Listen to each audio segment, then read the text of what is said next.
Okay, तो basic are course का हमारा आज दूसरा लेसन है। और इस लेसन से लेसन 2 स्टार्ट करने से पहले थोड़ा-सा मैं रिव्यू करना चाहूँगा कि लेसन 1 में हमने क्या सीखा है चीज़ों को। फर्स्ट ऑफ ऑल हमने देखा कि आर सॉफ्टवेयर क्यों पावरफुल टूल है। जैसे मैंने आपको बताया कि फ्रीली अवेलेबल है, अपडेटेड पैकेजेज़ हैं और लार्ज डाटा सेट को आप इज़िली आर में हैंडल कर सकते हैं और मिसिंग वैल्यूज़ को आप डील कर सकते हैं, आउटलायर्स को डील कर सकते हैं। तो बाकी सॉफ्टवेयर की निस्बत आपको ये फैसिलिटेट करता है डाटा मैनेजमेंट के अंदर, डाटा अंडरस्टैंड करने के अंदर। स्टैटिस्टिकल बहुत ज़्यादा मॉडल इसके अंदर अवेलेबल है, अट्रैक्टिव ग्राफ बना सकते हैं और आपकी पब्लिकेशन इजीली गुड जर्नल में पब्लिश हो सकती है। तो सेकंड में हमने इसमें देखा कि structure of R software basically है क्या? ये 4 विंडोज़ के अंदर जैसे हमने डिस्कस किया था, विंडो 1 के अंदर आप कमांड्स राइट अप करते हैं, अपना स्क्रिप्ट राइट डाउन करते हैं। विंडो 2 के अंदर वो स्क्रिप्ट उसका माइंड है, ब्रेन है, सारी चीज़ें वो उस ब्रेन में सेव कर लेता है। और इसके बाद विंडो 3 में आपके पास कमांड सक्सेसफुली रन होती हैं ब्लू कलर में, अगर एरर आएगा तो वो रेड कलर में आपको आ जाएगा आपके पास। और दूसरा आपके पास विंडो 4 के अंदर 2 चीज़ें हैं, इसकी लाइब्रेरी है जहाँ पैकेज इंस्टॉलेशन होती है और आपके पास ग्राफ डिस्प्ले होता है। तो इन स्ट्रक्चर ऑफ आर सॉफ्टवेयर के बारे में हमने कल देखा। उसके बाद हमने देखा कि पैकेज और फंक्शन क्या है। तो जिस तरह मैंने कल आपको व्हाट्सएप की एग्जांपल दी थी कि आप अगर कोई भी वीडियो कॉल करना चाहते हैं मोबाइल के अंदर तो आप पहले व्हाट्सएप इंस्टॉल करेंगे आपके पास, तब आप उसमें वीडियो कॉल के लिए पॉसिबल हो सकेगा आपके लिए। वरना वो आपको मोबाइल फ़ोन सॉरी करेगा कि मैं ये फंक्शन परफॉर्म नहीं कर सकता। इसी तरह आर के अंदर भी अगर कोई फंक्शन आप चाह रहे हैं तो उससे पहले आपको उसका पैकेज इंस्टॉल करना पड़ेगा। अगर पैकेज आपने सक्सेसफुली इंस्टॉल कर लिया तो आपके लिए फंक्शन परफॉर्म करना ईज़ी हो जाएगा, वरना आर आपको रोक देगा वहाँ पे। इसके बाद हमने देखा कि 2 किस्म के पैकेज हैं, जब आपने भी सारों ने आर स्टूडियो इंस्टॉल कर लिया तो आपको विंडो 4 की लाइब्रेरी के अंदर आपको कुछ पैकेजेस नज़र आते हैं कि वो ऑलरेडी इंस्टॉल हुए हैं। इनको हम बिल्ट इन पैकेजेस कहते हैं। लेकिन कुछ पैकेज मैं, आप और जैसे बाकी लोग बना रहे हैं अभी आपके इनके अंदर ये फ्यूचर में हो सकता है कि आर के अंदर लाइब्रेरी में आ जाएँ ऑटोमैटिक जब आप उसको इंस्टॉल करें, लेकिन अभी ये पैकेज उसका पार्ट नहीं बने। तो ऐसे पैकेजेस को हम थर्ड पार्टी पैकेजेस कहते हैं आपके पास हैं। दूसरा हमने देखा कि इंस्टॉलेशन ऑफ पैकेजेस को हम कैसे कर सकते हैं आपके पास इंस्टॉलेशन ऑफ पैकेज आपके पास ये आपने इंस्टॉलेशन ऑफ पैकेज में आपके पास 2 तरीके आपके पास हैं। एक आपके पास तरीका है कि इंस्टॉल बटन जो विंडो 4 में अवेलेबल है, उसके ज़रिए आप उसको इंस्टॉलेशन कर सकते हैं।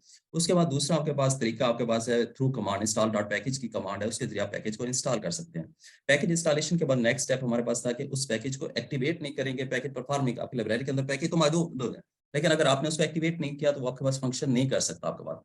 तो इसलिए आपके पास पैकेज इंस्टॉलेशन है, उसके बाद उसके आपके पास एक्टिवेशन आपके पास है। उसको आप एक्टिवेट करेंगे, बाय कमांड भी कर सकते हैं और उसको टिक मार के ज़रिए भी आप एक्टिवेट कर सकते हैं। इसके बाद हमने सेकंड लास्ट पॉइंट जो है डिस्कस किया कि आपका सबसे अहम आर का मसला नहीं है। आर आपको जब कोड समझ आपने आ जाएँगी, आर की लैंग्वेज समझ में आ जाएगी, पैकेज और फंक्शन का फ़र्क आपको समझ में आ जाएगा। उसके बाद जो मेन इम्पोर्टेंट चीज़ आपके पास आपका डाटा अरेंजमेंट है एक्सेल पे। अगर आपका डाटा आपको नहीं पता कि इसमें कौन-सी ट्रीटमेंट वेरिएबल है, इसमें कौन से पैरामीटर हैं और डाटे को आपने प्रॉपर्ली अरेंज नहीं किया हुआ एक्सेल में, तो फिर आर के अंदर डाटे पे स्टैट लगाना, डाटे को अंडरस्टैंड करना या ग्राफ को करना, मतलब वो आपके लिए पॉसिबल नहीं होगा। तो जो शुरू में बिगिनर्स हैं, जो हमने सीखा या बाकियों का हमने जो एक्सपीरियंस है, वो सबसे पहले जो गलतियाँ करते हैं, वो एक्सेल शीट के अंदर करते हैं आपके पास। एक्सेल शीट में उनको डाटे की अंडरस्टैंड नहीं होती, डाटा प्रॉपर अरेंज नहीं होता। फिर वो कहते हैं, "जी, आर काम नहीं कर रहा, आर बार-बार एरर दे रहा है।" तो सबसे मेन जो चीज़ है, आपकी एक्सेल शीट है। एक्सेल शीट को आपने प्रॉपर डाटा अरेंज किया, जो हमने पॉइंट डिस्कस किए थे कि आपकी फ़ोल्डर के अंदर, फ़ाइल नेम के अंदर, पैरामीटर के अंदर कहीं भी स्पेस नहीं देनी। उसको सेंटर आपने उसको सेंटर अलाइन नहीं करना है, आपने हमेशा लेफ्ट साइड अलाइनमेंट करनी है, आपने कुछ स्पेस नहीं छोड़नी। तो ऐसी चीज़ों पे जाके आपको आर एरर देगा। तो सबसे आपने एक्सेल पे अपना टाइम लगाना है, डाटा को अरेंज प्रॉपर करना है। तो ये कुछ पॉइंट थे, हमने फ़ोल्डर स्पेस का आपको बताया, लेफ्ट साइड अलाइनमेंट है, तो ये सारी चीज़ें हमने कल डिस्कस की हैं। तो आज हमारा जो है दूसरा लेसन हम आपके पास इस लेसन के अंदर हम देखेंगे कि मेकिंग ऑफ वर्किंग डायरेक्टरी, ठीक है। कल हमने ये डिस्कस किया था कि आपने अपना आर स्क्रिप्ट और अपनी डाटा फाइल जो वो एक ही फ़ोल्डर में रखनी है। लेकिन आपने वो आर स्क्रिप्ट और डाटा फाइल का जो आप जिस फ़ोल्डर में मौजूद है, आपका आर इंस्टॉल है, लेकिन आर को कैसे पता चलेगा कि ये सारी फाइलें जो मैंने इम्पोर्ट करनी है या उसमें एक्सपोर्ट करनी है, ये मैं कहाँ से करूँगा आपके पास?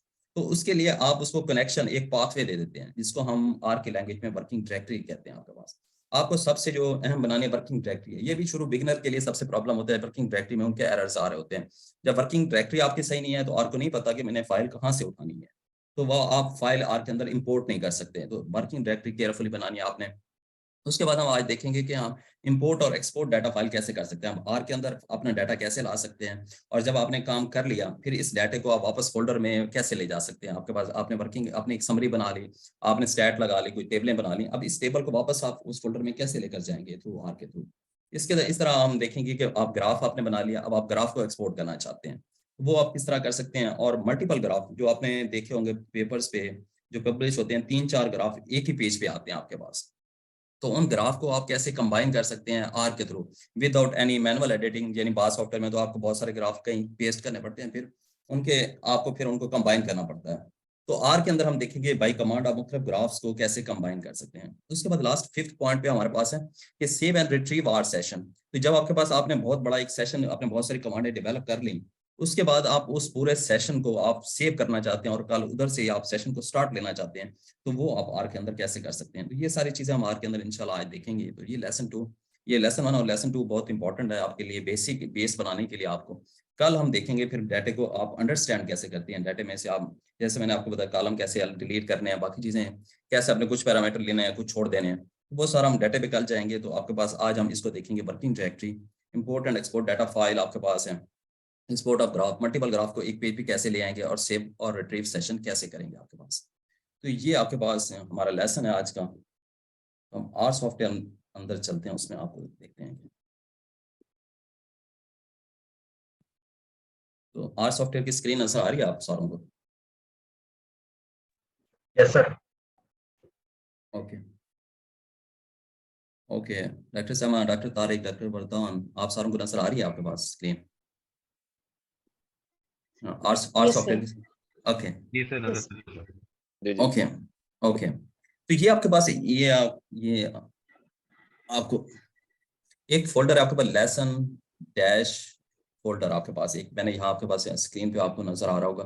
अब जो हमारी चीजें पड़ी हैं मैंने इसमें तमाम अपना स्क्रिप्ट भी हमारे पास यहाँ पे रखा हुआ है, और यहाँ पे हमारी डाटा फाइल्स भी यहाँ पे रखी हुई हैं आपने।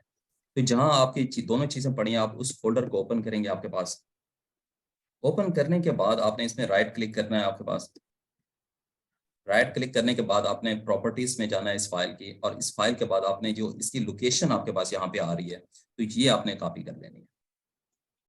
क्या करना है आप लोगों ने, आपका जहाँ पे, यस डॉक्टर सैफ रहमान में ज्वाइन कर रहे हैं। ओके, तो क्या करना है आपने, जहां आपने, मैंने कल ये चीज बताई कि आप लोगों के आपका स्क्रिप्ट और डाटा फाइल देखें, इस हमारे फोल्डर्स में ये डाटा फाइल्स भी पड़ी हैं और स्क्रिप्ट भी आपको नजर आ रहा है।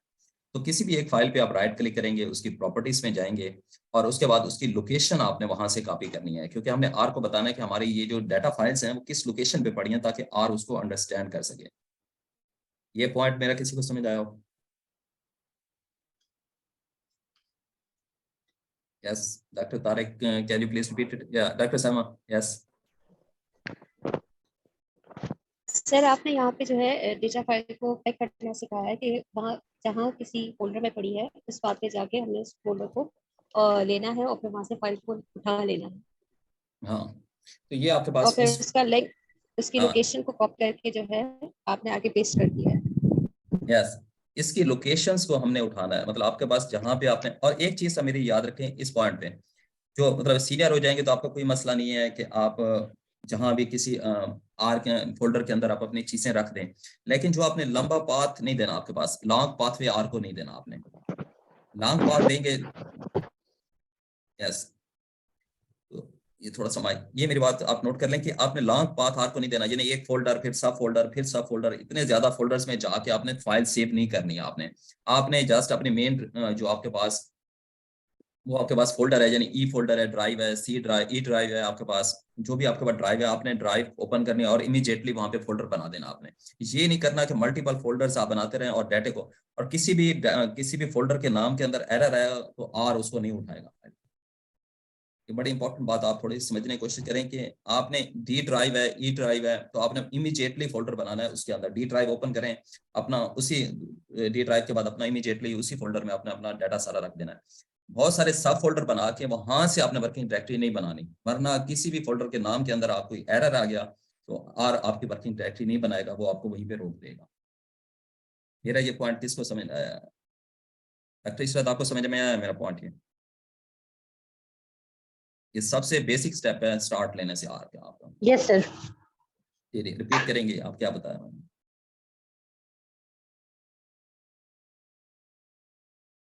Yes yes doctor Ishrat.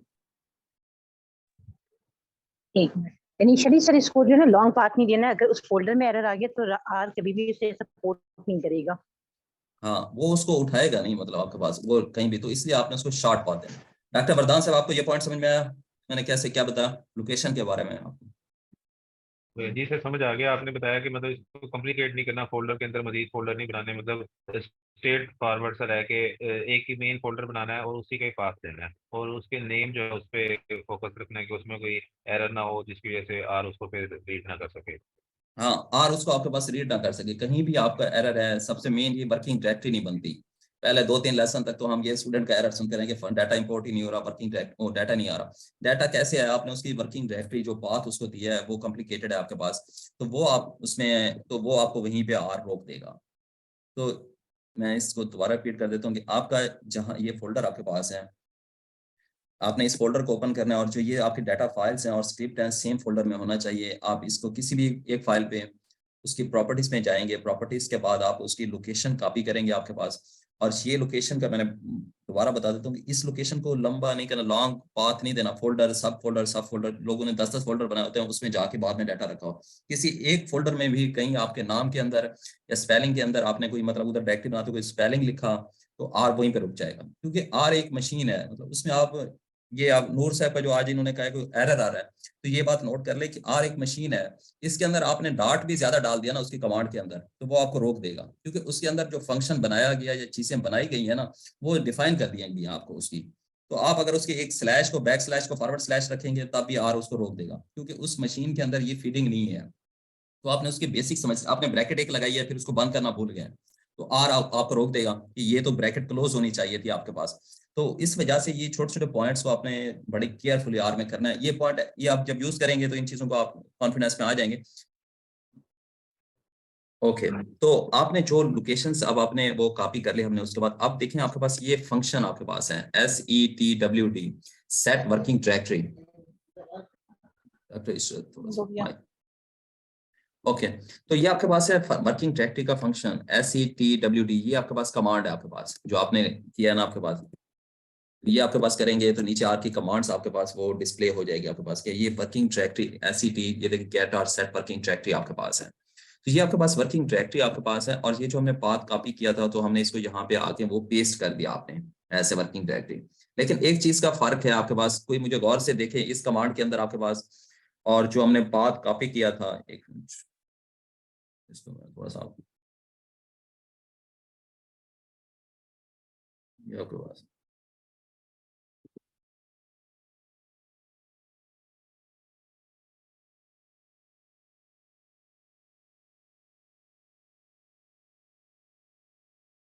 इन दोनों कमांड्स के अंदर कोई फर्क बताएगा कि मुझे पहले वाली लाइंस और दूसरी लाइन में फर्क क्या है? तो गौर से अगर देख के मुझे बताएं। यस सर, ये जो है पहले वाली लाइन है उसमें जो ये दिया हुआ है RD के बाद हैश दिया हुआ है, ये जो स्लैश है वो थोड़ा सा मुझे जो है ना चेंज लग रहा है यहाँ पे। हाँ बिल्कुल डॉक्टर साहब, आपकी बात बिल्कुल सही है। इसमें जो आपके पास बैकवर्ड स्लैश है, लेकिन आर जो काम करता है वो आपके पास फॉरवर्ड स्लैश में उसको काम करता है, तो आपने इसकी वो सारी आपने स्लैश फॉरवर्ड कर देनी है, वरना आपको उसको बैक स्लैश को आपने फॉरवर्ड स्लैश में कन्वर्ट करना है, तब आर आपके पास उसको वो मतलब उसके रन करेगा, वरना वो आपको एरर देगा आपके पास। अब ये देखें आपके पास उसने वर्क कर दिया आपके पास। ये बात समझ में आ गई आपको, आप लोगों को कि ये यस वो सर, आ आपने, गई है सर। यहाँ पे एक मेरा सवाल है।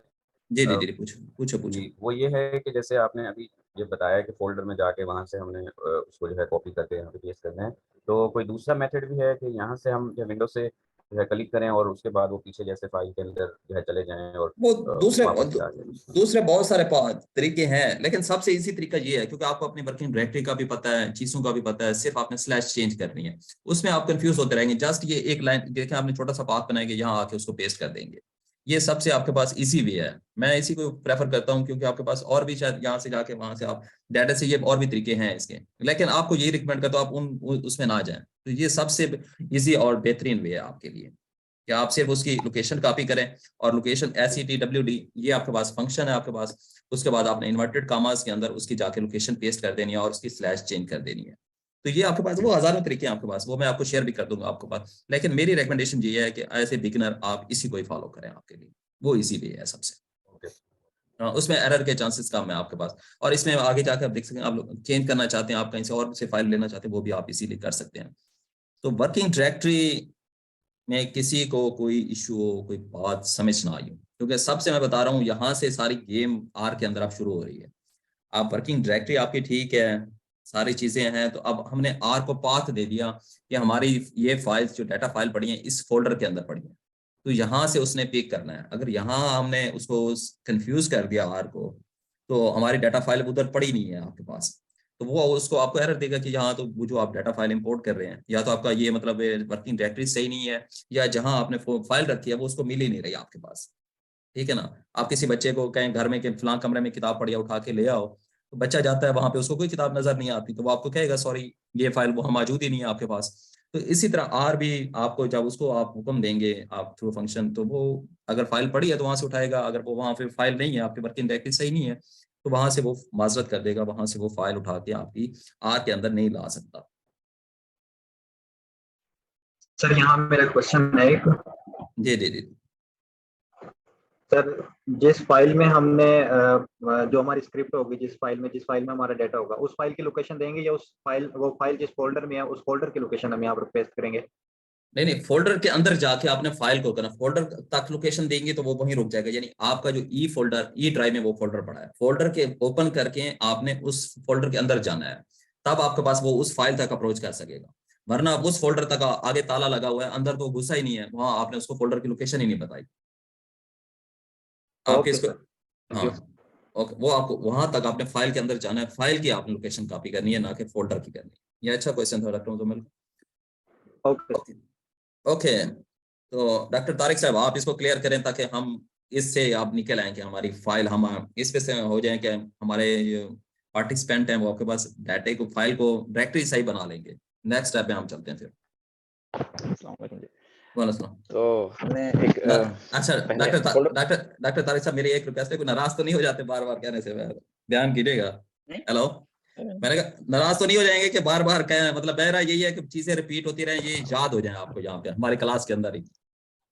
नहीं कोई मसला नहीं। Thank you sir. सही है, बल्कि इससे जो है ना थोड़ी क्या कहते हैं हाँ। एक्टिव रहता है पार्टिसिपेंट। एनीवेज, नहीं, तो सबसे पहले तो हमने फोल्डर बनाना है अपनी वर्किंग स्पेस के अंदर, जो हमारे कंप्यूटर में पार्टीशन में या कहीं पे भी, और हमने ख्याल करना है कि उसमें फोल्डर के अंदर के फोल्डर ना हो, वो शॉर्ट हो।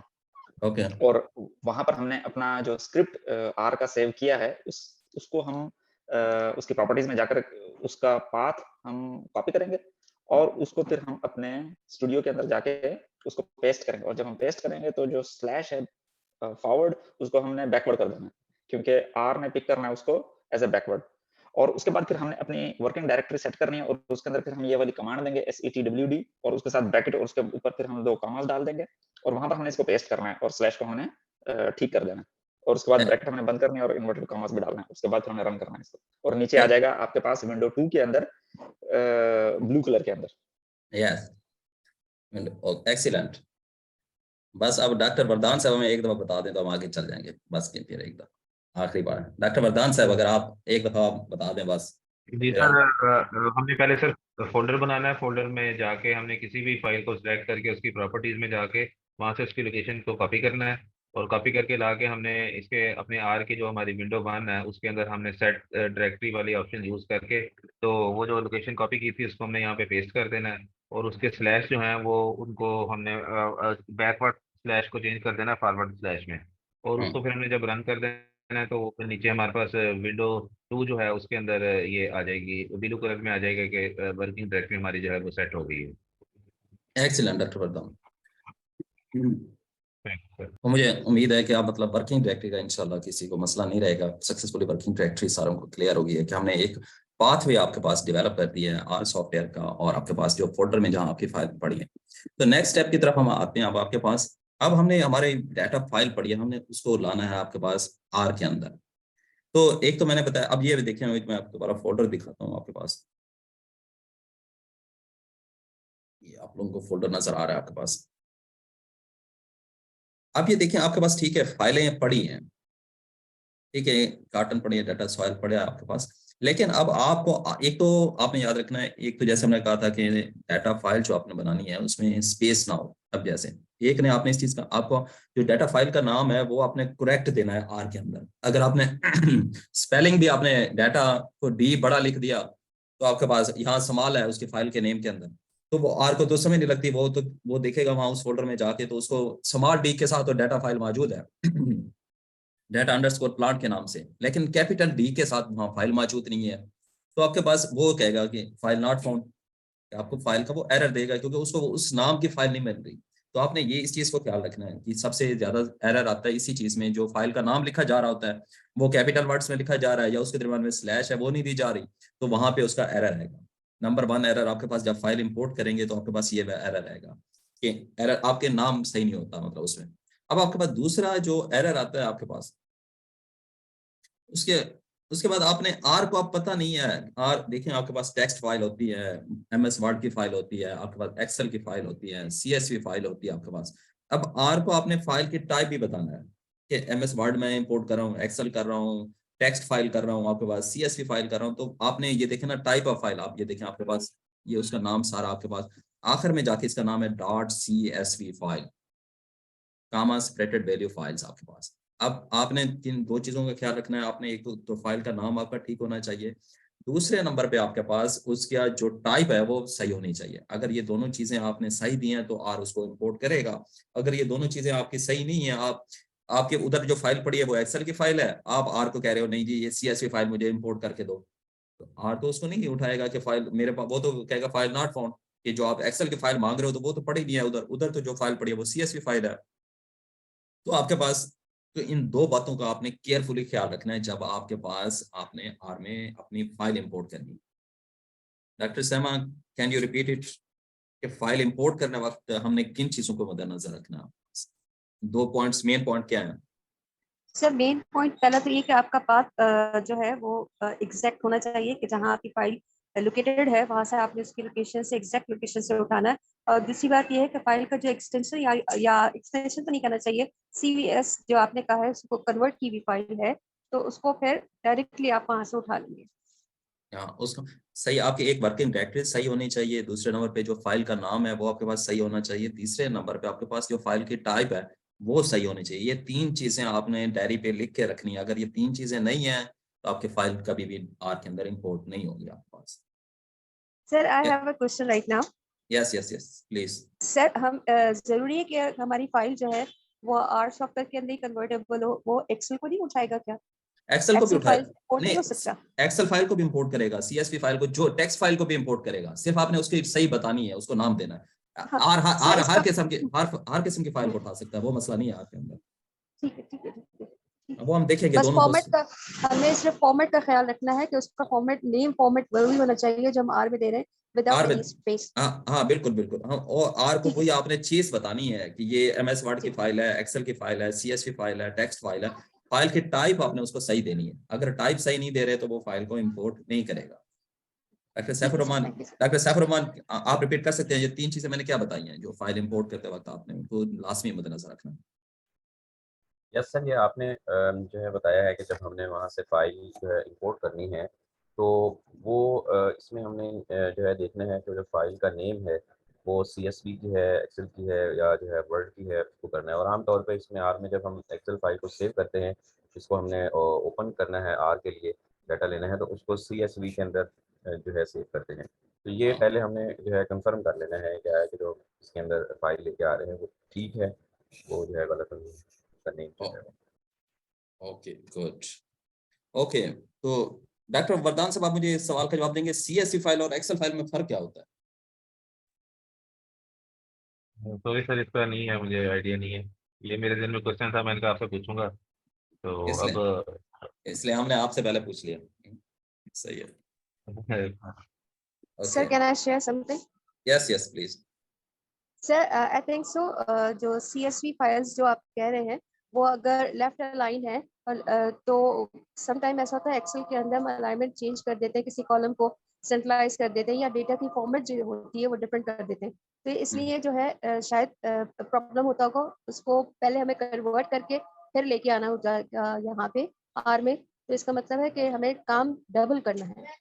नहीं वो मैं आपकी बात कुछ ठीक है, तो मैं इसको एक्सप्लेन कर दूं। CSV फाइल और इन दोनों फाइलों में फर्क ये है, आपके पास एक्सेल फाइल में CSV फाइल जो होती है आपके पास सिंपल एक शीट होगी, उसमें मल्टीपल शीट नहीं होगी आपके पास। ऐसे ये डाटा अंडरस्कोर प्लांट है, आप दूसरी इसमें शीट नहीं बना सकते। CSV फाइल के अंदर हमेशा जैसे शीट 1, शीट 2, शीट 3 आपके पास, एक्सेल में आपके पास मल्टीपल शीट्स होती हैं, जबकि आपके पास CSV के अंदर सिर्फ और सिर्फ एक शीट होती है। ये आप देख रहे हैं आपके पास डाटा अंडरस्कोर प्लांट है। मैं अभी आपको एक्सेल की फाइल का, ये CSV फाइल थी, हम एक्सेल की फाइल को देखते हैं। अब ये देखें आपके पास, ये आपको नजर आ रही है आपके पास, अब ये आपके पास डिस्प्ले हो गया आपके पास। अब ये नहीं देखिए, ये एक्सेल की फाइल है, इसमें एक प्लांट का डाटा भी पड़ा है और इस फाइल में सॉइल का डाटा भी पड़ा है आपके पास। तो क्या आपके पास CSV एक्सेल में क्या फर्क है कि CSV के अंदर एक फाइल, एक डाटा, एक शीट होगी, जबकि एक्सेल के अंदर 10, 15, 20 शीटें भी हो सकती हैं। आपका प्लांट का डाटा है, सॉइल का डाटा है, आपके पास इन्वायरमेंट का डाटा है, क्लाइमेट का डाटा है, तो हर के लिए आपने अलग अलग शीटें बनाई हुई हैं।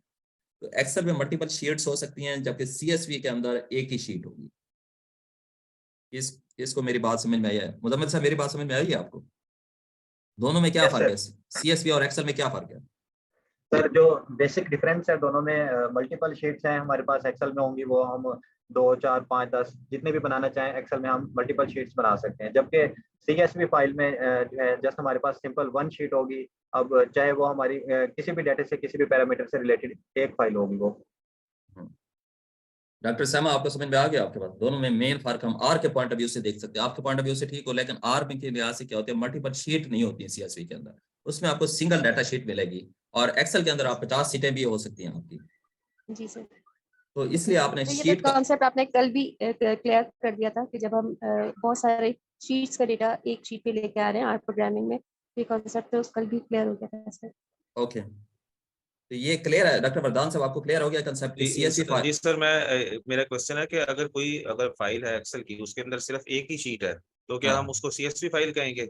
नहीं, उसको आप एक्सेल फाइल ही कहोगे, चाहे एक शीट है या आप उसमें ज्यादा शीटें ऐड करना चाहते हैं, वो वहाँ टाइप के अंदर वो एक्सेल की शो हो रही होगी।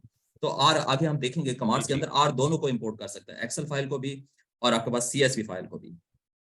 डॉक्टर तारिक साहब, आपको ये क्लियर हो गया हमारे पास डाटा के शीट होगा?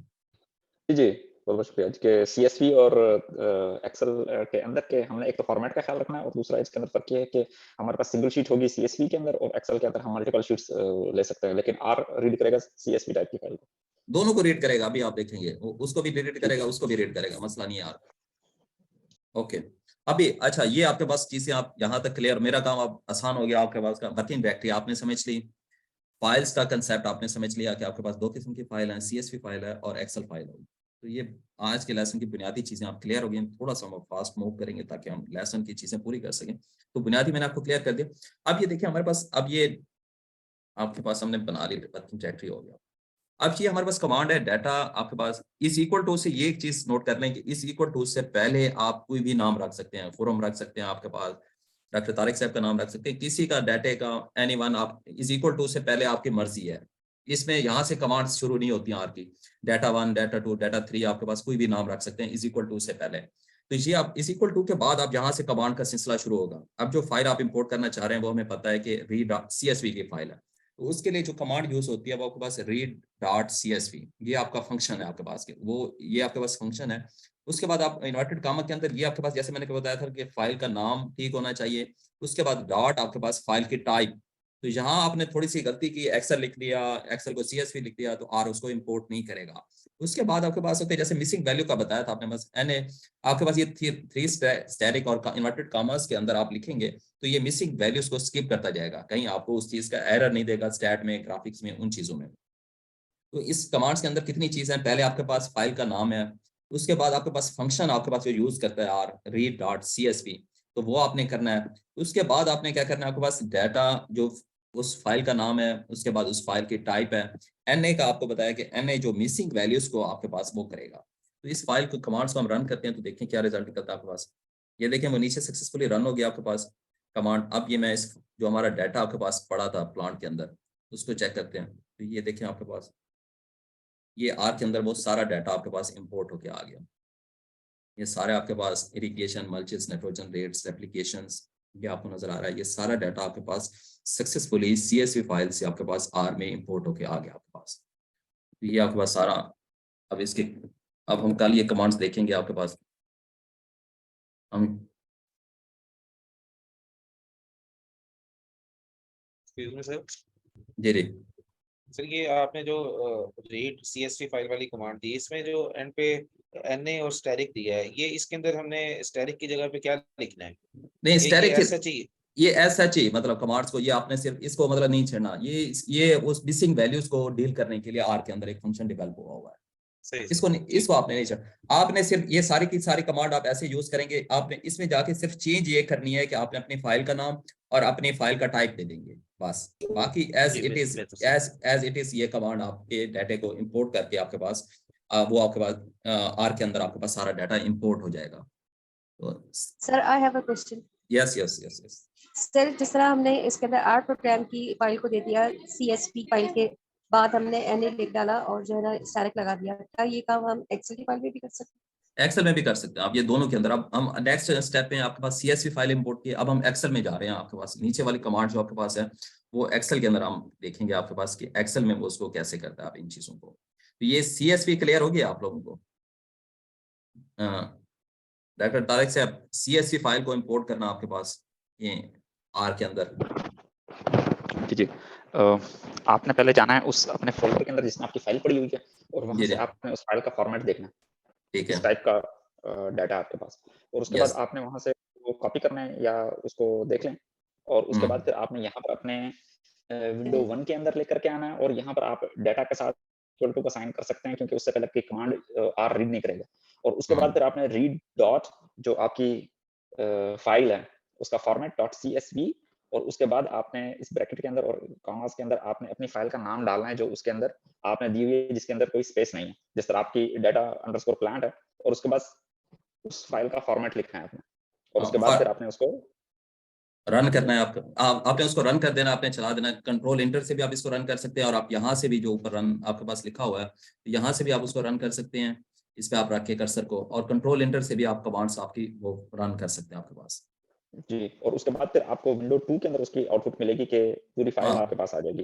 पूरी फाइल आपके पास, वो डाटा की पूरी फाइल आपके पास वो इंपोर्ट होके आ जाएगी। आप उसको चेक, और आप विंडो 2 के अंदर भी चेक कर सकते हैं। देखिए विंडो 3 के अंदर आ रहा था, विंडो 2 के अंदर 72 ऑब्जर्वेशन है और 18 वेरिएबल्स। अब उसके माइंड में भी आ गया आपके पास डाटा, आपके पास ये आ गया। तो यहाँ आपके पास आप चेक कर सकते हैं कि विंडो 2 के अंदर आपके पास वो भी आपको डिस्प्ले हो रहा है आपके पास, यहाँ पे भी हो रहा है आपके पास। तो ये CSV फाइल आप इस तरीके से आप आर के अंदर इंपोर्ट कर सकते हैं।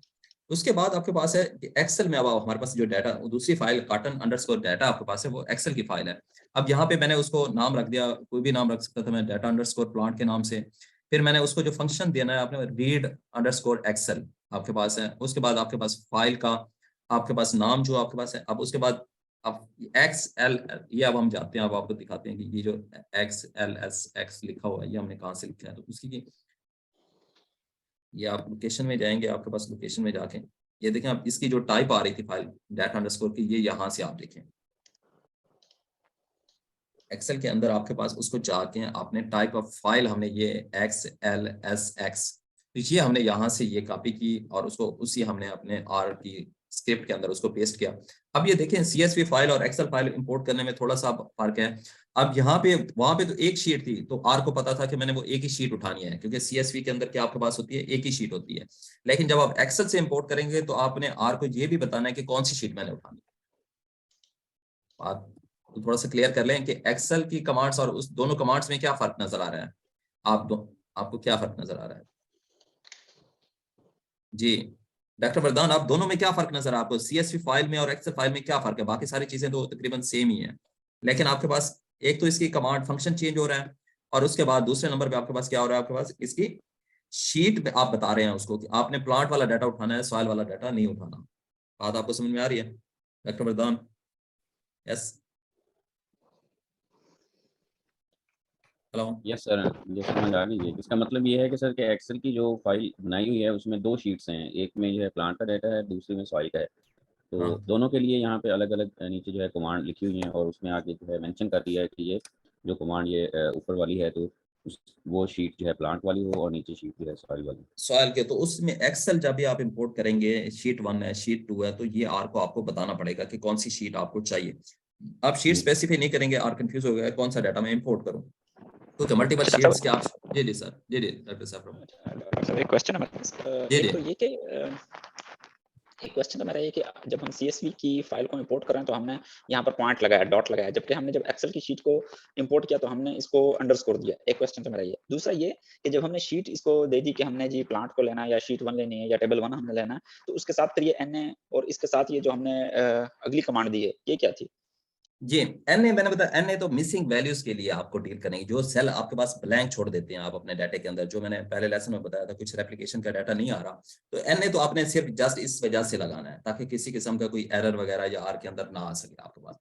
NA मिसिंग वैल्यू को रिप्रेजेंट करता है, जबकि ये देखिए आपके पास ये बाकी चीजें सेम ही है, सिर्फ फाइल की टाइप चेंज है, डाटा अंडरस्कोर प्लांट है, .csv है, कार्टन अंडरस्कोर डाटा .xls, ये दोनों में डॉट आ रहा है आपके पास, ये देखें।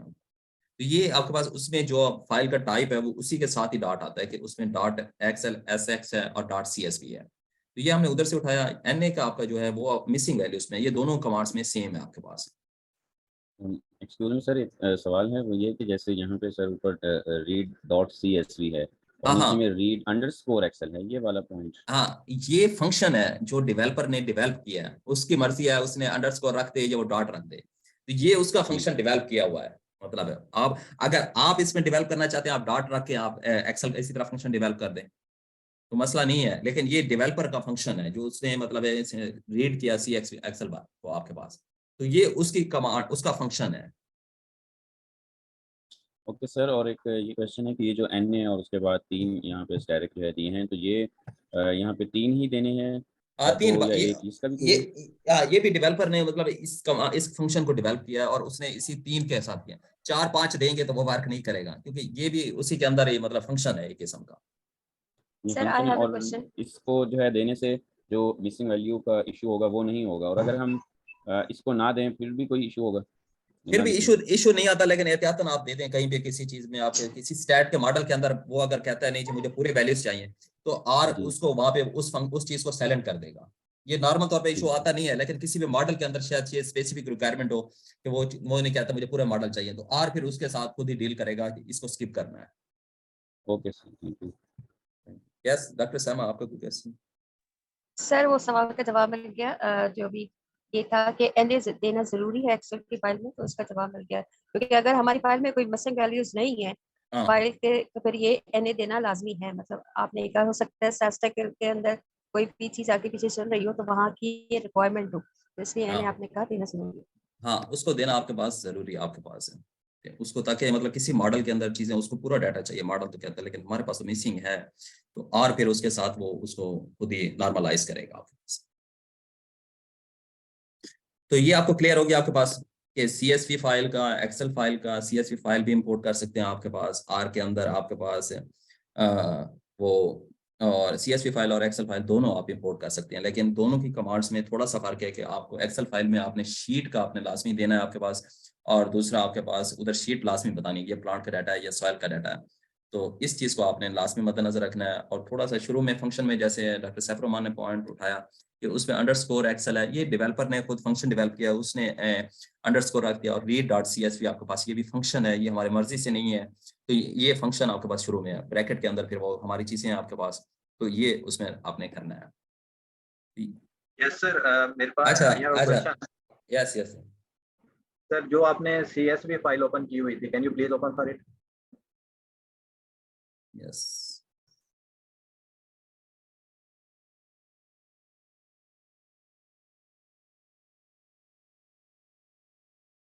ये आपको नजर आ रही है? एक मिनट,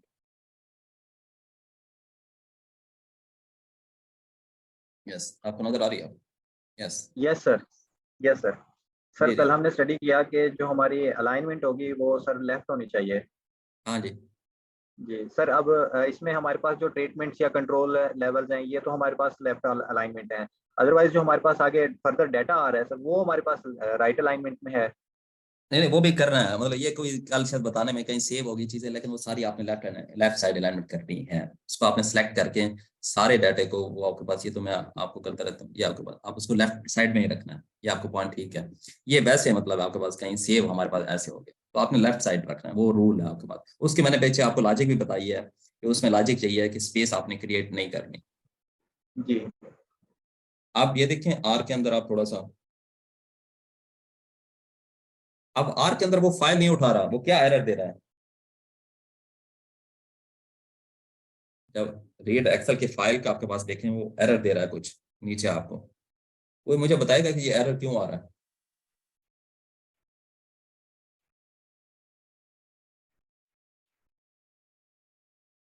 ये नीचे आपके पास वो क्या एरर दे रहा है आपके पास? ये आ रहा है सर, लिखा है could not find function read underscore excel. Yes, maybe ये रीड डॉट एक्सेल वाले फाइल को ठीक करता हूँ। हाँ जी, कोई और बता सकता है कि ये क्यों आ रहा है? ये एरर क्यों आ रहा है आपके पास? फाइल तो उसको इंपोर्ट करनी चाहिए, सीएसवी उसने फाइल इंपोर्ट कर दी है आपके पास, उसमें तो उसने कोई एरर नहीं दिया, लेकिन जब मैंने उसके सर एक्सेल ये शीट लिख के जो आपने इज इक्वल लिख के सॉइल लिखा है, इसमें स्पेस लग रही है, शायद इस वजह से ना कर पा रहा हूँ। ओके, कोई और एरर को सर आप? I think yes, I think sir आपने जो फाइल का नाम है, जैसे डेटा सॉइल आपने यहाँ पे लिखा हुआ है, ठीक है, उसको कहा कि वो करो, तो सर यहाँ पे जो है ये वाला प्रॉब्लम आ रहा है, data underscore plant read excel. Okay, doctor Tariq साहब, आप हमारी हेल्प कर सकते हैं इसमें? हम क्या करें, कहाँ फंस गए हम पे? मतलब वो फाइल तो नहीं इंपोर्ट कर रहा, एरर दे रहा है। डॉक्टर साहब मैं खुद अभी और कर रहा हूँ, समझ में अभी मैं देख नहीं पा रहा हूँ कि कहाँ पे है कोई चेंज है, लेकिन मुझे चेंज कोई अभी ऑब्वियस नजर नहीं आया। एरर सर ढूंढ ये के देख मे जी। बी ऐसे वो जो हमारा शीट लिखा हुआ है हमने जो पैरेंथेसिस और जो कॉमास के अंदर cotton underscore data dot XL SX comma, उसके बाद जो शीट और इक्वल टू प्लांट का वो दिया है, वहाँ पे स्पेस लग रहा है कि वहाँ पे स्पेस है शायद इस वजह से। एरर को पूरा पढ़ें जरा, आपको एरर खुद बताएगा कि मसला कहाँ पे है। एरर को पूरा पढ़ें, आपके पास क्या एरर है, क्या कर excel portal plant could not find function read underscore excel। तो यहाँ आपके पास कंसेप्ट, आपको यहाँ ये आपको वो कंसेप्ट क्लियर करके दे रहा है कि आपके पास सीएसवी का बिल्ट इन पैकेज था उसके पास, लेकिन उसके पास रीड अंडरस्कोर एक्सेल का पैकेज आपके पास बिल्ट इन नहीं है आपके पास। यानी आप यूं समझ लें, थोड़ा सा आपको मजीद में स्टूडेंट्स को जैसे हम समझाते हैं आपके पास, देखें हम मैक्रो ऑर्गेनिज्म तो इंसान देख सकता है, लेकिन माइक्रो हम नहीं देख सकते। उसके लिए हमें माइक्रोस्कोप या कोई दूसरे आलात, हमारे अंदर जो फंक्शन है वो आपके पास किसी बड़े जानदार को तो आप देख सकते हैं, लेकिन बैक्टीरिया वायरस को आपको देखने के लिए माइक्रोस्कोप चाहिए, बड़े वो फिर आपको कोई इंस्ट्रूमेंट्स की तरफ जाना पड़ता है, तो वो हमारे अंदर फंक्शन नहीं रखा गया, हमारे पास वो फंक्शन बिल्ट इन नहीं है, तो उसके लिए आपको वो कोई चीज यूज करनी पड़ती है। तो आर के अंदर भी यही चीज थी कि सीएसवी तो उसको बिल्ट इन था, लेकिन एक्सेल का उसमें बिल्ट इन नहीं है। ये कंसेप्ट क्लियर हुआ आपको? जी डॉक्टर तारिक साहब, तो क्या फर्क हुआ सीएसवी और एक्सेल फाइल में? क्यों वो उसने एरर दी और सीएसवी फाइल क्यों उसने इंपोर्ट कर ली? जी डॉक्टर साहब, ये डिपेंड करता है कि आपके पास वो थर्ड पार्टी सॉफ्टवेयर है या नहीं, मतलब उसका पैकेज। और हाँ। सीएसवी क्योंकि बिल्ट इन था तो उसने कोई उसके अंदर एरर शो नहीं किया फंक्शन का, और हाँ। उसने फंक्शन का एरर शो किया। तो इसका मतलब ये कि हमें अब वो पैकेज इंस्टॉल करना पड़ेगा। वो पैकेज इंस्टॉल करना पड़ेगा आपके पास, तब जाके वो आपके पास एक्सेल फाइल को रीड करेगा। ओके, तो ये आपके पास, अब मैंने दूसरी चीज आपको बताई थी कि पैकेज भी मौजूद होगा, लेकिन उसको हमने एक्टिवेट नहीं किया। सर ये काइंडली जी जी, हेलो, जी जी मुजम्मिल साहब, आवाज नहीं आ रही आपकी हमें। डॉक्टर साहब को अलाउ कर दें। अलाउ सर सर, डॉक्टर साहब को अलाउ कर दें, वो जो ओके है ओके मीटिंग में इन देंगे। Okay okay okay.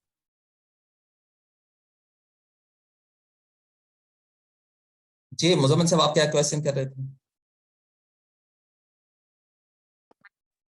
Sir question ही था, जस्ट आई वाज सेइंग, वो मैम ने कह दिया है आगे। ओके ओके, तो दूसरी चीज मैंने जैसे एक्टिवेशन बताई थी आपको कि पैकेज मौजूद है अब इस चीज का, लेकिन वो एक्टिवेट नहीं होगा, तब भी आपको ये एरर आता रहेगा कि फंक्शन मेरे पास नहीं है। क्या चीज पता है? अब ये देखें रीड एक्सेल, ये आपके पास इसका पैकेज मौजूद था कि एक्सेल फाइल को रीड करना आपके पास विंडो 4 के अंदर आप देखिए। यस यस यस डॉक्टर साहब। सर वो ये है कि मैं, क्योंकि ये दोबारा से कनेक्ट होते हुए टाइम लग गया था, वो आ रही थी, काइंडली एक दफा बता दें कि क्यों आई थी?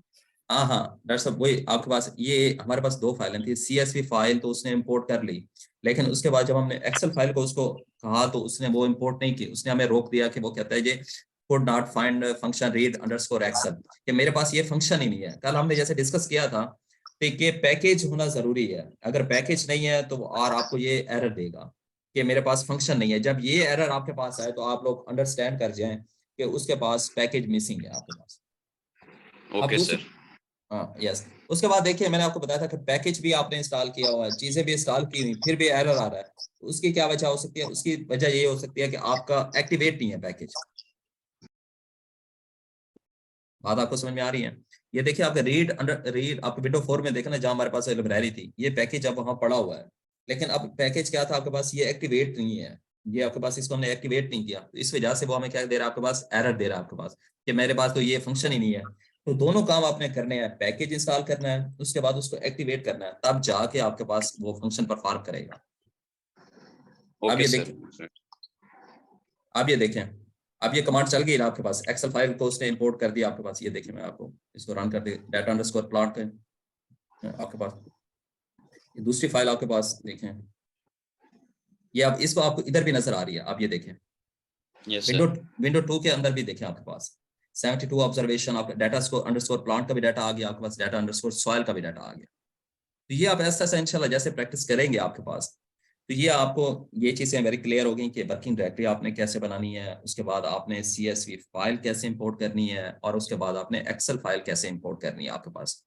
तो ये आपके पास जल्दी जल्दी कोई बंदा रिपीट कर दे इन तीनों स्टेप को, तो फिर हम आगे चलेंगे कि अब ये इंपोर्ट हो गई, अब फाइल एक्सपोर्ट कैसे करेंगे आपके पास। Yes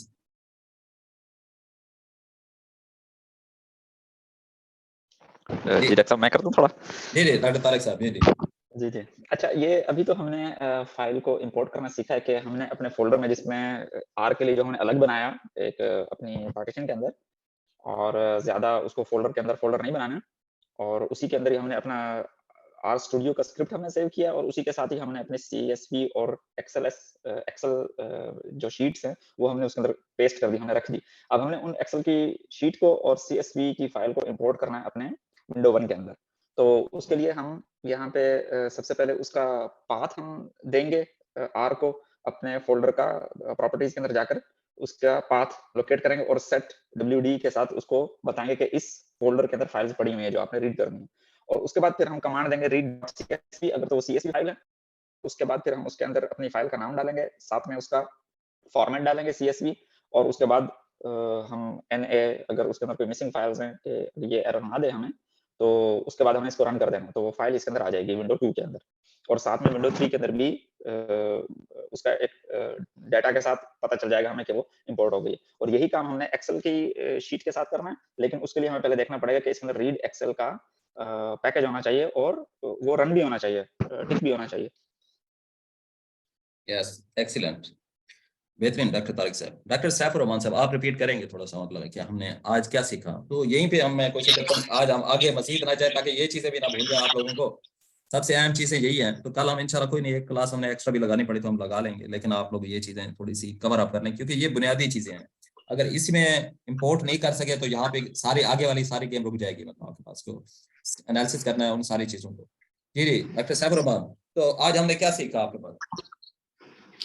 yes sir. सर इसमें हमने पहले ये जो है ना आर के अंदर जो है हमने ये पहले इसकी जो है ना कमांड जो फंक्शंस हैं, ये सेट WD, और वो फाइल कहाँ सेव की हुई है, तो उसका पाथ यहाँ पे जो है ना देना है वर्किंग डायरेक्टरी। एक्चुअली हमने जो है ना इसको फंक्शनल करना है, और अगर उसको नेम देते हुए हमारे ये अगर जो है बैकवर्ड इसमें जो स्लैश है तो उसको जो है फॉरवर्ड स्लैश करना है। देन हमने फाइल को जो है इंपोर्ट करना है, डाटा फाइल्स को। तो देन फिर हमने देखना है कि वो फाइल हमारे पास एक्सेल में है या CSV में है। तो जिसमें सिंगल शीट होगी वो हम उसको CSV के अंदर जो है सेव करेंगे, जो कि इजी है। और उसके लिए फिर हम यहाँ पे जो है ना कमांड फंक्शन देते हैं read.csv, और उससे पहले हम उसको नाम दे देते हैं डाटा का। ये यहाँ पे चेंज भी कर सकते हैं, लेकिन इजी है कि ताकि हम ये इसको जो है डाटा का नाम दे दें। देन हमने जो पैरेंथेसिस और डबल इन्वर्टेड कॉमास के अंदर उस फाइल का नाम देना है, जैसे हमने सेव की हुई है डाटा और अंडरस्कोर प्लांट, इन दो नेम देते हुए उनके दरमियान में स्पेस नहीं होनी चाहिए, इसलिए यहाँ पे अंडरस्कोर। देन CSV, और उसके बाद कोई वहाँ पे मिसिंग वैल्यू है तो कॉमा लगा के NA और 3 स्टैटिक जो है ना वो हमने यहाँ पे जो है देने हैं। उसके बाद उसको जो है रन करना है, तो हमें सेकंड विंडो के अंदर भी जो है नजर आ जाएगा, जैसे कि यहाँ पहली फाइल थी डाटा जिसमें 72 ऑब्जर्वेशन हैं और 18 वेरिएबल्स हैं, और नीचे उसका जो है हमें उसकी वैल्यूज आ जाएंगी सारी उसके अंदर जो मौजूद है। अब सेकंड वन ये था कि अगर फाइल हमारे पास एक्सेल की है, CSV की नहीं है, तो उसी जो है पैटर्न पे हमने इसको फंक्शन और कमांड ये देनी है। जस्ट इसमें जो है डिफरेंस ये है कि उसके अंदर अगर 2 शीट्स हैं, जैसे कि प्लांट के लिए, दूसरी सॉइल के लिए, तो हमने शीट का यहाँ पे लिख के आगे को वो जो है पाथ लाजमी उसको देना है ताकि वो उसको जो है रीड कर सके। इसको हम जो है इंपोर्ट करेंगे, और उसके बाद अगर नीचे एरर आ रहा है तो इसका इससे मतलब ये है कि read.csv वाली जो पैकेज था वो इसमें फंक्शनल हो गया था एक्टिवेट, लेकिन read_excel वाला नहीं था। तो फिर हम फोर्थ विंडो में यहाँ पे जाके हमने इंस्टॉल करना है, ये पैकेज मौजूद है तो फिर उसको हमने ये क्लिक करना है, एक्टिवेट करना है, और वो एक्टिव हो जाएगा। तो उसके बाद जब हम उसको जो है एंटर करेंगे तो फिर उसका डाटा आगे जो है रन होना जो है शुरू हो जाएगा, और इसी तरह सेकंड विंडो में भी हमें जो है नजर आएगा कितनी ऑब्जर्वेशन। ये मुझे थोड़ा समझ आएगा, मजीद आपसे बता। Excellent. Okay. Excuse me Okay. Sir. Yes, yes, that was done. जी सर, ये 20 नंबर पे और जो है ना 21 पे जहाँ हमने रीड एक्सेल की कमांड यूज की है, उसमें हमने ये इज इक्वल टू साइन से पहले डाटा अंडरस्कोर प्लांट जो लिखा है सर, इसके जरा काइंडली दोबारा बताते हैं कि हमने हाँ, इसको इसकी इसमें क्या खास बात है। इसकी कोई खास बात नहीं है, ये कोई भी नाम है, मेरा आपका कोई भी प्लांट मेज, कोई भी आप एनिमल का किसी भी चीज का नाम रख सकते हैं, ये हमारे पास ऑप्शन है। ये इसमें कोई भी वो नहीं, ये कमांड नहीं शुरू हो रही, कमांड शुरू हो रही है इज इक्वल टू के बाद में, तो वहां तो पे इसमें आपने अंडरस्कोर देना भी लाजमी नहीं है? नहीं, अंडरस्कोर देना भी लाजमी नहीं है, लेकिन आपके पास कोशिश करें कहीं हमने इस फाइल को आगे यूज करना है, कहीं इसको दोबारा एनालिसिस करना है, तो ताकि वो जो हम सेव करने जा रहे हैं तब में सिंगल स्पेस और डबल स्पेस के एरर ना है, तो आपने ये अंडरस्कोर डॉट के साथ चीजों को कनेक्ट करना है थोड़ा सा। अगर आप उसको फ्री ठीक है कर देंगे सर। तो शायद एरर के चांस आ जाए, तो इसलिए यहाँ आप सिंगल नेम भी रख सकते हैं, प्लांट रख देते हैं, सॉइल रख देते हैं, वो भी ओके था। तो यहाँ अपने पास कोई भी रख सकते हैं, मसला नहीं है यहाँ पे। जी बेहतर sir, thank you sir. Thank you. Okay, तो डॉक्टर सैमा आप रिपीट करेंगे कि आज के दिन के अंदर हमने क्या सीखा, मतलब आपके पास तो ये मैं आपको फाइल दे दूंगा, स्क्रिप्ट भी दे दूंगा, ये डाटा फाइल्स भी दे दूंगा। तो आपने आज 2 काम करने हैं, पहले तो इस पे प्रैक्टिस करनी है कि ये सक्सेसफुली आपकी इंपोर्ट हो जाए। उसके बाद जब ये इंपोर्ट हो जाएगी तो फिर आपने इसको चेंज करके अपनी फाइल इंपोर्ट करनी है, उसको एज ए CSV भी करना है, उसको एज ए एक्सेल भी करना है।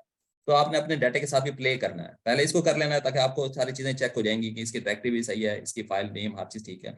उसके बाद आपने अपने डाटा फाइल को R के अंदर इंपोर्ट करना है, ताकि जो नेक्स्ट चीजें हम करने जा रहे हैं ताकि आप हमारे साथ साथ अपने डाटा पे प्रैक्टिस करें, क्योंकि ये दूसरों के डाटा पे ये यहाँ चीजें फिक्स हुई खड़ी हैं। तो ये तो इजी है, आपके पास कमांड 1 मिनट में चल जाएंगी।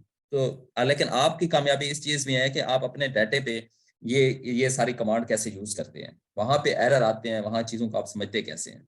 तो 2 काम आपने करने हैं, इस पे प्रैक्टिस करनी है और अपने डाटे पे आपने उसको इंपोर्ट कर लेना। तो ये आपने अपने डाटे को इंपोर्ट कर लिया तो ये आपको बहुत बड़ी सक्सेस है कि R के अंदर आप डाटा मौजूद है। हम आप जो कल के लेसन में आगे हम करेंगे तो आप अपने इन कमांड्स को अपने डाटा के साथ करते जाएंगे। तो मैंने जैसे पहले लेसन में आपको बताया था कि ये जो आपने रीड CSV की कमांड के CSV फाइल आपने इंपोर्ट करनी है, आप गूगल में जाके सर्च लिखेंगे CSV file import in R, तो 10 कमांड्स आपके पास आ जाएंगी। लेकिन आपको कमांड की सिर्फ समझ होनी चाहिए कि ये कमांड का नाम है, अच्छा ये टाइप है, NA का क्या मतलब है।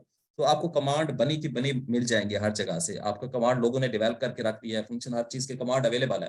कमांड्स आपको याद करने की भी जरूरत नहीं है आपको। ये आपको जो मैं इस बुक पे काम कर रहा हूँ पाकिस्तानी, मतलब ये हम 100 पेजेस पे पहुंच गए, मैं वो भी आपके साथ ये नोट्स भी शेयर कर रहा हूँ, वो उसी बुक का पार्ट है। तो उसमें ये सारी कमांड्स मौजूद हैं, आपने डाटा मॉडल कौन सा लगाना है, स्टैट कौन सी लगानी है, सिर्फ आपको अंडरस्टैंडिंग बेसिक कोर्स का मकसद ये है कि आप कमांड के कंपोनेंट को समझ सकें।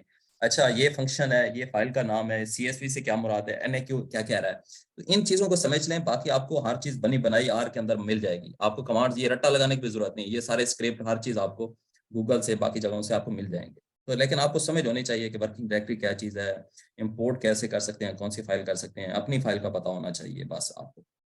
जी डॉक्टर साहब आप आज के लेसन को थोड़ा सा रिपीट कर दें ताकि। सर कंक्लूजन इज दैट कि हमें जो भी CSV फाइल या एक्सेल फाइल जो भी हम इंपोर्ट करना चाहें उसका हमें प्रॉपर पाथ पता होना चाहिए। या तो हम उसे कॉपी करके रख दें, या फिर अगर हम कॉपी नहीं करें तो हमें कमांड प्रॉम्प्ट पे जाके जो प्रॉपर वे है कमांड देने का वो हम यूज करें।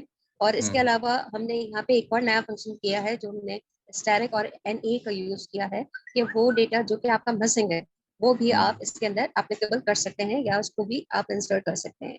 सेकेंडली जब हम विंडो 2 की बात करते हैं तो विंडो 2 के अंदर हमारे पास वो डेटा जो हमने इंपोर्ट करवाया है ठीक है, एज ए फाइल, अदर वो CSV की फाइल हो या एक्सेल की फाइल हो, वो यहाँ पे आपको विंडो 2 के अंदर बता देती है कि आपने जो भी डेटा लिया है उस डेटा के क्या क्या कंपोनेंट है और वो डेटा कितनी चीज़ों पर मुश्तमिल है, ठीक है ना, कितने उसमें ऑब्जर्वेशंस हैं, कितने उसके वेरिएबल्स हैं, वो सारे के सारे आपको पता चल जाएंगे। और फिर विंडो 3 की जो हमारे पास बात आती है, वहाँ पे वो चीज़ जो हमने इंपोर्ट कराई है वो वहाँ पे नजर आना शुरू हो जाती है। और विंडो 4 आपको पैकेजेस दे रहा होता है कि अगर वो आपको नजर आ रही है तो, अगर नजर आ रही है तो डेफिनेटली वो ब्लू में शो होगा आपको कमांड विंडो पे, और अगर नजर नहीं आ रही है तो इसका मतलब है कि आपके पास उस पैकेज के नहीं है और वो फंक्शन नहीं है, जिसकी वजह से वो आप देख नहीं पा रहे और वो रेड कलर में आपको शो होगा। फिर आपने क्या करना होगा, विंडो 4 में जाके पैकेज लेना होगा और उसको सिलेक्ट करने के बाद उसको आपने विजिबल फॉर्म के अंदर फिर वो आपको फाइल नजर आ जाएगी। Yes, excellent. ओके, तो जी मुजम्मिल भाई एक दफा आप थोड़ा सा रिपीट कर दे जल्दी जल्दी बस हम फिर इसको समराइज जी करते हैं। सर, सबसे पहले सर हमें जो है अपने जो पाथ है हमारी फाइल का, फाइल डायरेक्टरी उसका पता होना चाहिए और उसको जो है हम अपना कॉपी करके और इसमें पेस्ट कर देंगे। फंक्शन लगाएंगे STWD। फंक्शन लगाने के बाद सर सेकेंडली हम जो है अपना जो फाइल है वो हमारी CSV अगर है तो वो हमारे पास उसका पैकेज जो है वो इसमें बिल्ट इन है, और अगर एक्सेल की शीट है तो सर उसके लिए हमारे पास जो है हमें विंडो 4 से अपना पैकेज को जो है एक्टिवेट करना पड़ेगा। देन सर जो हमारी शीट होगी CSV फाइल है अगर, तो वो सर डायरेक्टली जो है वो हमें इंपोर्ट हो जाएगी, और जो एक्सेल की शीट होगी उसके लिए हम जो है अपना पैकेज को इनेबल करके एक्टिवेट करके जो है उसको इंपोर्ट कर सकते हैं इन केस अगर वो हमारे पास इनेबल ऑलरेडी नहीं है। देन सर वो हमारा जो है वो जो प्रोग्राम है वो यहाँ पर विंडो 3 में वर्क कर जाएगा। Okay, excellent. ओके, ओके, तो किसी को कोई कंफ्यूजन है, सवाल है आज के लेसन्स के हवाले से, तो यहाँ पे इसलिए मैं आगे थोड़ा सा नहीं जा रहा ताकि आप इस चीज़ की प्रैक्टिस करें, क्योंकि सबसे अहम चीज़ तो हम फाइल को आर के अंदर इंपोर्ट कर कामयाब हो जाएं। हमारी सबसे बड़ी कामयाबी ये है। अगर हम इंपोर्ट ही नहीं कर सकते तो आगे के जो भी फंक्शंस हैं हमने एक्सपोर्ट करना है या डाटा बनाना है या स्टैट लगानी है, ग्राफ बनानी है, तो वो पॉसिबल ही नहीं होगा। तो यहाँ तक किसी को कोई क्वेश्चन हो तो प्लीज। जी सर, मेरा एक क्वेश्चन है सर यस यस। कि विंडो 4 के अंदर जो हमारे पास पैकेजेस आ रहे होते हैं, तो हमें हमें जो जो काम आने हैं पैकेजेस वो सारे इसमें आ रहे होते हैं जो हम उसको फिर एक्टिवेट कर लेते हैं, या कोई ऐसे भी होते हैं जो इसमें ना आ रहे होते हो तो वो भी हमें काम आए, ये सारे इसमें शो हो रहे होते हैं? नहीं नहीं, वो मैंने बताया ना, सारे शो नहीं होंगे ना। एक बिल्ट इन पैकेज तो आपको शो होंगे लेकिन थर्ड पार्टी आपको पैकेज शो नहीं होगा। वो सर ये जो फोर्थ विंडो है उसके अंदर जहाँ पे सर्च की ऑप्शन दी हुई है, इसको अगर हम जैसे आपने यहाँ पे रीड एक्सेल सर्च किया हुआ है, इसको अगर हम क्लियर करें तो हमारे पास सारे मतलब वो शो हो जाएंगे जो बिल्ट इन है। हाँ, बिल्ट इन है वो आपके पास शो हो जाते हैं सारे। आप नाम लिखोगे ना, मतलब वो आपके पास यहाँ पे शो हो जाएगा। सही सही ठीक होगा सर। ओके, तो इसको मैं समराइज करता हूँ कि आज के लेसन्स को, कि आज हमने फर्स्ट ऑफ ऑल हमने देखा कि वर्किंग डायरेक्टरी आपके पास क्या है। तो वर्किंग डायरेक्टरी आपका कनेक्शंस है, जहाँ आपके डाटा फाइल्स चीज़ें पड़ी हैं, वहाँ से आपने आर को पाथ देना है कि वो आपकी फाइल इंपोर्ट करे इसके अंदर आपके पास आर के अंदर। तो उसके लिए आपको पाथ देना है। अपने पाथ जैसे मैंने बताया, जो फोल्डर के अंदर फाइल पड़ी है किसी एक को आप उसकी फाइल पे राइट क्लिक करके प्रॉपर्टीज में जाके आप उसको उसका पाथ कॉपी करना और यहाँ पे देना। यहाँ अपने बैक स्लैश को फॉरवर्ड स्लैश में कन्वर्ट कर देना आपके पास। तो ये आपके पास फाइल आपके पास सक्सेसफुली आर के अंदर इंपोर्ट हो जाएगी आपके पास। ये सारी चीजें मैंने इसमें कुछ इस पॉइंट थे कि आपके पास पाथ लॉन्ग नहीं होना चाहिए आपके पास, और जो फोल्डर नेम है या उसके अंदर कोई किसी किस्म की स्पेस वगैरह नहीं होनी चाहिए, जैसे हमने कल के लेसन में डिस्कस किया था। तो इन चीजों को आपने मद्देनजर रखना है। उसके बाद आपने फाइल आप इंपोर्ट कर सकते हैं, CSV फाइल भी कर सकते हैं, एक्सेल फाइल भी कर सकते हैं, लेकिन उसमें आपने कुछ चीज़ों का ख्याल रखना है कि आपके वर्किंग डायरेक्टरी सही हो फर्स्ट ऑफ ऑल। उसके बाद आपके पास जो फाइल का नेम है वो ठीक होना चाहिए, और उसके बाद CSV की आपके पास जो टाइप है वो ठीक होनी चाहिए आपके पास। तो ये सारी चीज़ें आपके पास ठीक होंगी तब आप सक्सेसफुल इंपोर्ट करें। अगर किसी एक चीज़ में एरर है, आपकी डायरेक्टरी सही नहीं है, आपका फाइल नेम सही नहीं है, आपके फाइल टाइप सही नहीं है, तो आपके पास आर उसको एरर देगा। दूसरा, आपके पास आपका फंक्शन, आपके पास पैकेज इंस्टॉल होना चाहिए specially for read underscore excel के लिए। अगर ये आपके पास पैकेज नहीं है तो फिर भी आपके पास एरर के चांस हो सकते हैं आपके पास।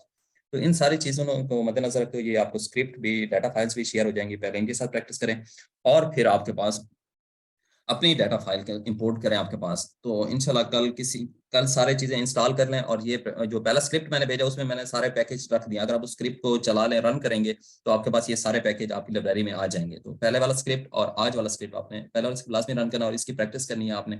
कल इंशाल्लाह हम इससे आगे जाएंगे कि अब आप काम कर चुके हैं तो इसको एक्सपोर्ट कैसे करें। हम आर से चीज़ों को वापस स्टैट लगा ली, तो आप इसको हम एक्सपोर्ट कैसे कर सकते हैं, अपने दोबारा अपने फोल्डर में फाइल्स को कैसे ले जा सकते हैं। तो ये हमारा लेसन था आज का। कल इंशाल्लाह ताला हम आगे इसको मजीद देखेंगे कि आर के अंदर हम क्या क्या कर सकते हैं। Thank you very much. इंशाल्लाह कल मुलाकात होगी आपसे। Thank you.